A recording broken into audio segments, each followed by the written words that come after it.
I don't think hell exists. I happen to believe in life after death, but I don't think it's got a thing to do with reward and punishment.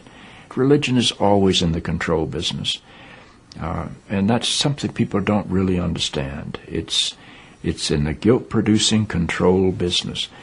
And if you have heaven as a place where you're rewarded for your goodness and hell as a place where you're punished for your evil, then you sort of have control of the population.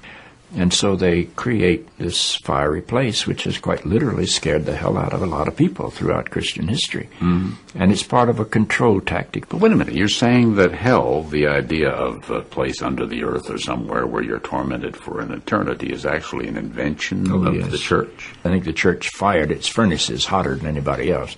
But I think there's a sense in most religious life of reward and punishment in some form. The church doesn't like for people to grow up, because you can't control grown-ups. That's why we talk about being born again. When you're born again, you're still a child.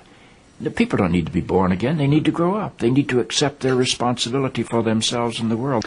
What do you make of the theology, which is quite prominent these days in America, which is that there is one guaranteed way not to go to hell, and that is to accept Jesus as your personal Savior? Yeah, I grew up in that tradition. Every church I know claims that we are the true church, and they have some ultimate authority. We have the infallible Pope, we have the inerrant Bible. The idea that the truth of God can be bound in any human system, by any human creed, by any human book, is almost beyond imagination for me. I mean, God is not a Christian. God is not a Jew or a Muslim or a Hindu or a Buddhist.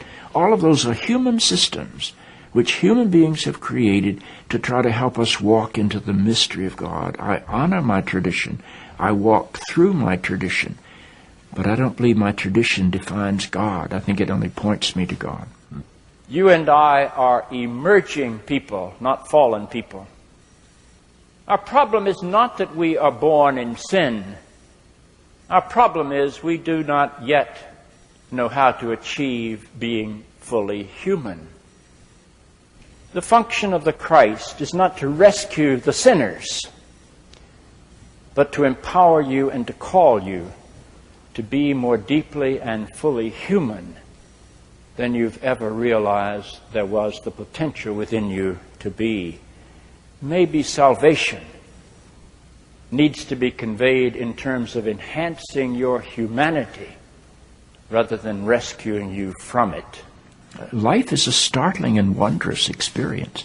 And eventually, I think we're going to discover that God is unfolding through the life of our consciousness and our self-consciousness and is not a parent figure up in the sky.